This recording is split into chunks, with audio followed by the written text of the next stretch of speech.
Cordiales saludos. Es un gusto reencontrarnos nuevamente por este medio para juntos desarrollar un tema que consiste en el estado de bienestar y la educación.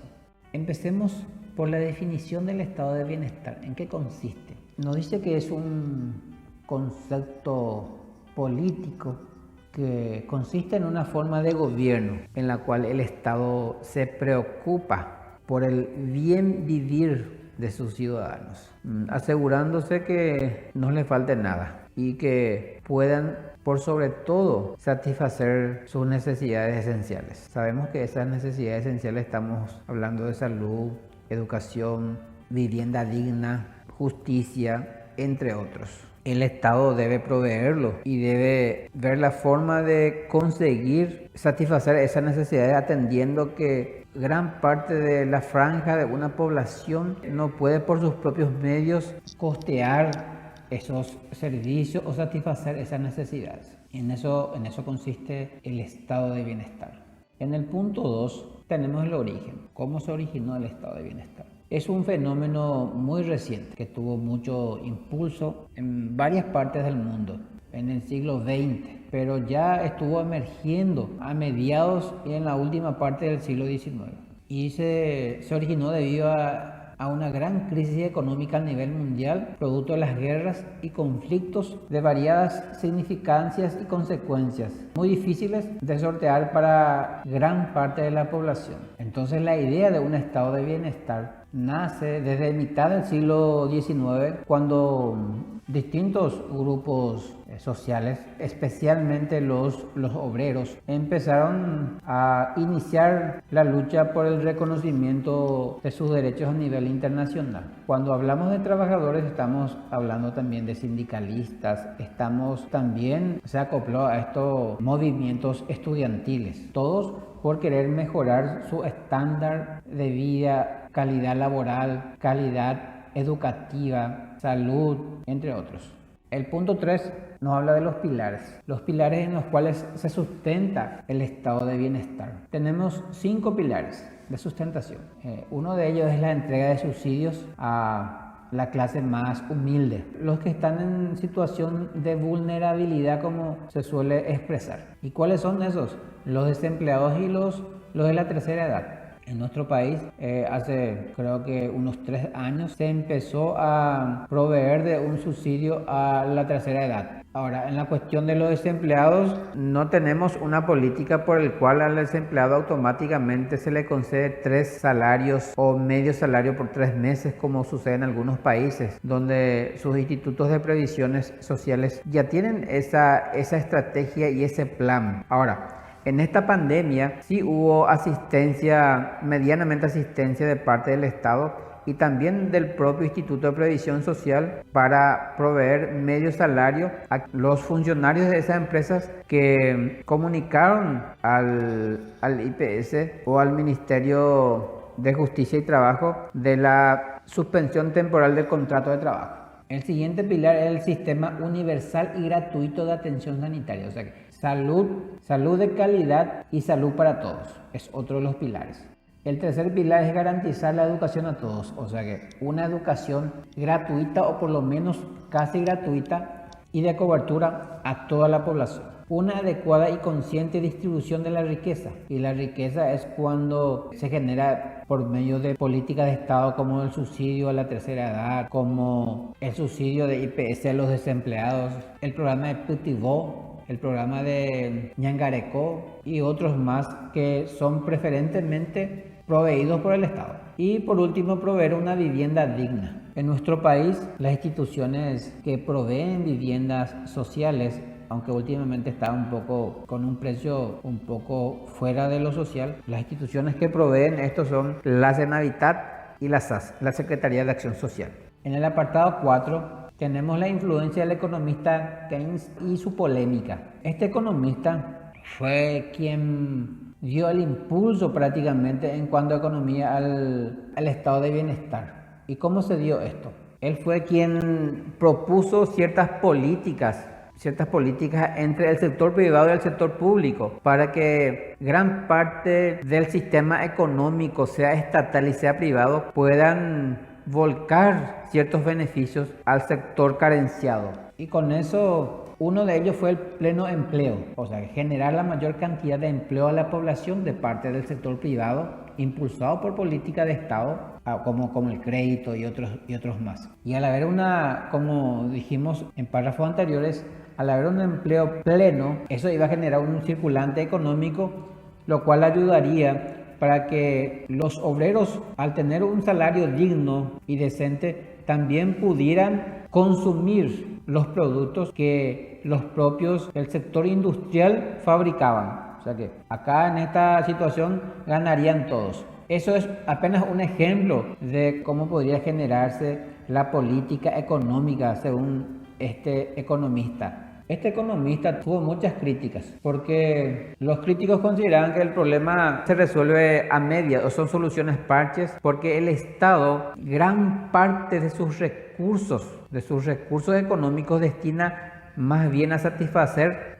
los aspectos sociales, las necesidades sociales, o es decir, el asistencialismo. Sin embargo, descuida inversiones como en obras, entre otros, y que esto generaría o desembocaría en una espiral de inflación.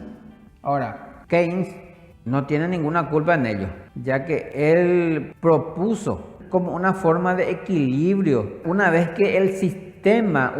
que la población empiece a salir de las necesidades. Tenemos que tener en cuenta que el estado de bienestar surgió, dijimos, de una necesidad, de una gran necesidad económica, de un sistema mundial empobrecido por las guerras mundiales. Necesitaba que se reactive la economía, que la población trabaje, que los industriales produzcan. Entonces, esto apenas fue una propuesta temporal de este economista, y que una vez que se estabilice el mercado, el Estado debería nuevamente cortar estas asistencias sociales. Pero políticamente hablando, no es tan fácil hacer una vez que se otorguen estas medidas, estos beneficios, porque ello tendría un costo altamente político. Porque al otorgarle un subsidio o una ayuda social a gran sector de la comunidad, el eliminar implicaría la pérdida de votos para los partidos preferentemente y para la clase política en general. El punto 5 tenemos los elementos que conforman el estado de bienestar. Tenemos 3: la democracia, el bienestar social y el capitalismo. Veamos por qué la democracia es un elemento del estado de bienestar. La democracia es más que necesaria para el mantenimiento de formas políticas no autoritarias ni autocráticas, es decir, es lo que le da libertad a la población para que pueda ejercer sus derechos y pueda vivir en un estado de derecho.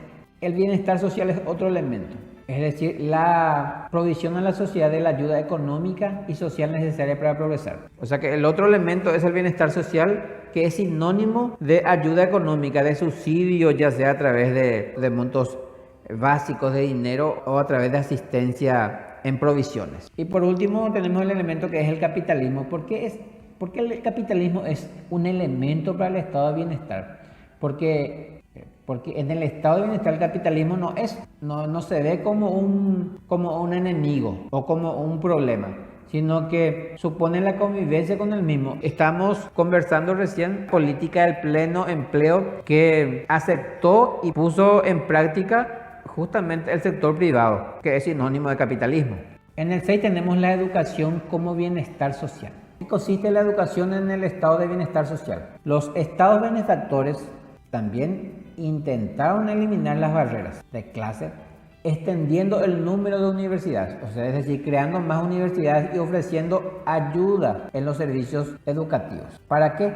Para que la gran mayoría, o en lo posible todos, puedan acceder a estudiar en una universidad o puedan ser absorbidos por las instituciones de educación superior. Lo mismo se dio en los colegios europeos también, donde la enseñanza era gratuita o apenas tenía un costo, digámosle, simbólico.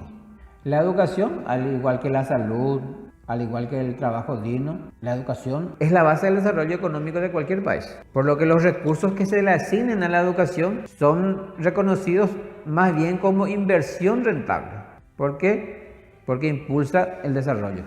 Varias investigaciones demostraron la importancia que tiene la educación como motor de desarrollo de los pueblos. Esta importancia abarca varios aspectos. Abarca las políticas educativas, las condiciones académicas, laborales, salariales. Cuando hablamos de laborales y salariales nos estamos refiriendo principalmente al sector docente, porque en el proceso educativo hay un protagonista clave.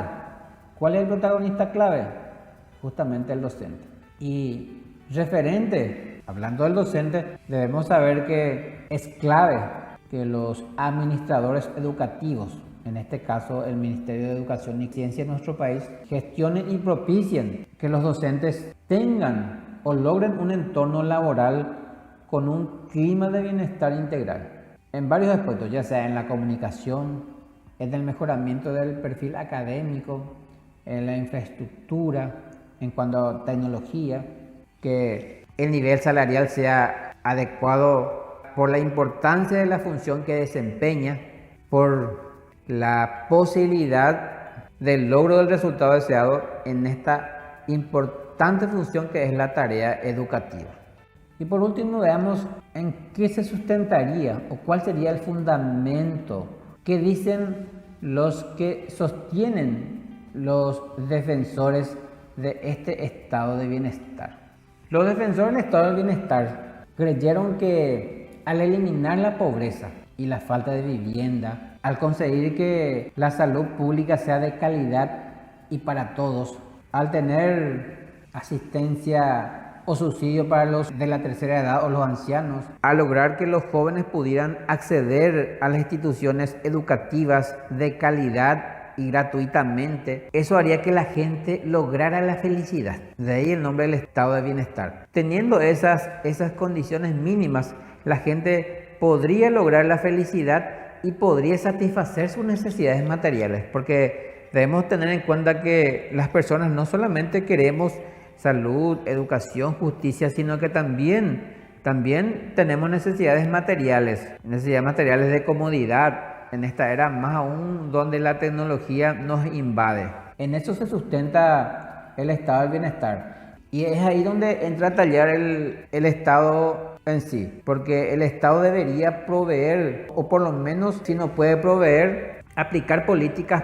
públicas que generarían las condiciones para que puedan acceder a esos beneficios apoyados por el sector privado, como dijimos, como por ejemplo el pleno empleo, entre otros. Apreciados estudiantes, fue un gusto compartir este tema tan importante que es el estado de bienestar. Nos vemos oportunamente. Muchas gracias.